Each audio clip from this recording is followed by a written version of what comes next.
আমাদের এবারের গন্তব্য ছিল কামারপুকুর ও জয়রামবাটি। সকাল 7:25 হাওড়া টু গোঘাট লোকাল ধরে চলে গেলাম গোঘাট স্টেশনে। স্টেশনের বাইরেই ছিল প্রচুর অটো আর টোটো। তার মধ্যে থেকে একটা টোটো রিজার্ভ করে আমরা চলে গেলাম কামারপুকুরে। রিজার্ভ করা টোটো আমাদের পড়েছিল 250 টাকা। আমাদের কামারপুকুরে হোটেল শিবম আগে থেকেই বুক করা ছিল। আমরা যেহেতু এসি রুম নিয়েছিলাম তাই পড়েছিল 1500 টাকা করে, নন এসি রুমগুলো 900 টাকা করে। তবে অফ সিজন আর সিজনে কিন্তু ভাড়া ওঠানামা করে। আমাদের দুটো রুম নেওয়া হয়েছিল, দুটো রুমই যথেষ্ট পরিষ্কার পরিচ্ছন্ন এবং বাথরুমও যথেষ্ট পরিষ্কার ছিল। ওইটা আমাদের রুম ছিল আর এইটা হচ্ছে সন্টা আর সন্টা দাদু ঠাকুমার রুম। আমাদের ফার্স্ট ফ্লোরে নেওয়া হয়েছিল আর এটা হলো ফার্স্ট ফ্লোরের কমন ব্যালকনি।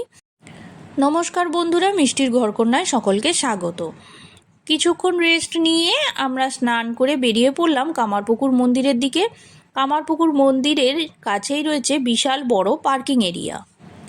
আমরা যখন রুমে ফ্রেশ হচ্ছিলাম তখন সন্টার বাবা গিয়ে দুপুরের ভোগের টিকিট কেটে নিয়ে চলে আসে মন্দির থেকে। এরপর আমরা কিছুক্ষণ পরে মন্দিরের দিকে চলে গেলাম। এই হচ্ছে রামকৃষ্ণ মঠ। আর ওই দিকটা রয়েছে একটা ছোট্ট মতো ম্যাপে দেখাখানা আছে কোথায় কি আছে।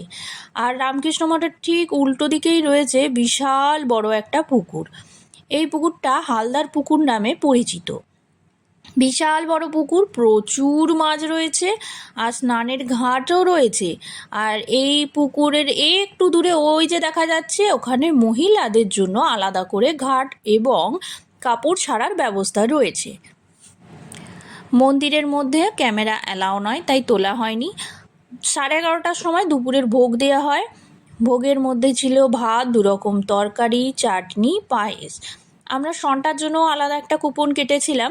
এখানে ভোগের কুপনের জন্য কোনো মূল্য ধার্য থাকে না, যার যেমন সামর্থ্য সে তেমনই মূল্য দিয়ে কুপন সংগ্রহ করে। এখানে দেয়া রয়েছে মন্দির দর্শনের সময়সূচি। সন্ধ্যাবেলা আমরা চলে গেছিলাম আবার মন্দিরে সন্ধ্যা আরতি দেখার জন্য। সন্ধ্যা আরতি দেখে আমি আর সন্টার বাবা আমরা দুজনে বেরিয়ে এসেছিলাম এই গরম গরম ভোলানাথদার চপ খাওয়ার জন্য। এখানে খেয়েছিলাম আলুর চপ আর মোচার চপ। সত্যি বলছি, দারুণ খেতে।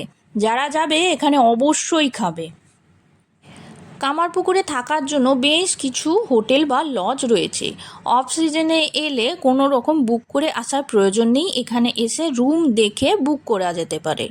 সন্ধেবেলা ছোটোখাটো একটা মার্কেট বসে, খুব সুন্দর সুন্দর কিউট কিউট জিনিস বিক্রি হয়। আমরাও অনেক কিছু কিনেছি, বেশ ভালো লাগছিল সন্ধ্যের সময়টা। ওই দিন রাতে ঘুমিয়ে পরের দিন সকালবেলা একটা অটো রিজার্ভ করে আমরা বেরিয়ে পড়েছিলাম জয়রামবাটির মাতৃমন্দিরের উদ্দেশ্যে। পৌঁছে গেছিলাম কিছুক্ষণের মধ্যেই মাতৃমন্দিরে। মাতৃমন্দিরের সামনেই রয়েছে পল্লীমঙ্গল, যাতে ধূপ, গামছা এবং আরও কিছু জিনিস পাওয়া যায়। আমরা ওখান থেকেও বেশ কিছু জিনিস কিনেছি। আর এই হলো জয়রামবাটি মন্দিরের সময়সূচি। জয়রামবাটিতেও থাকার জন্য বেশ কিছু হোটেল বা লজ রয়েছে। আমরা মন্দিরের মধ্যে গিয়ে ঠাকুর দর্শন করে কেটে নিয়েছিলাম দুপুরের ভোগের প্রসাদের কুপন। এখানেও ভোগের প্রসাদের সময়সূচি হলো 11:30।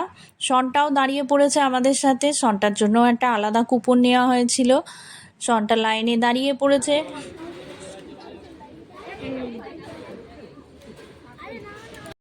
ঠিক 11:30টার সময় ভোগ দেওয়া হয়।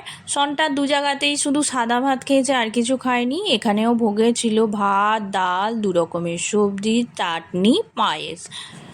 জয়রামবাটির মাতৃমন্দিরের বাইরেও রয়েছে ছোট্টখাটো একটা মার্কেট, বেশ সুন্দর সাজানো গোছানো কয়েকটা দোকান। এরপরে কামারপুকুরে ফিরে সন্ধেবেলাটা সন্ধ্যা আরতি মন্দিরে দেখে রাতের ঘুম দিয়ে পরের দিন সকালবেলা ঘুম থেকে উঠে 6:30 নাগাদ বেরিয়ে পড়লাম অটো করে গোঘাট স্টেশনের উদ্দেশ্যে, যেখান থেকে ধরবো আমাদের বাড়ি ফেরার ট্রেন। আমাদের ট্যুর এখানেই শেষ করে একদম শেষে বলে রাখি, কামারপুকুরে যে গেস্ট হাউস রয়েছে সেখানে থাকতে গেলে 3 মাস আগে থেকে মেল করে মন্দির কর্তৃপক্ষকে জানাতে হয়। আর কামারপুকুরের রাতের যে ভোগের খাবার সেটা শুধুমাত্র গেস্ট হাউসের লোকজনকেই দেওয়া হয়।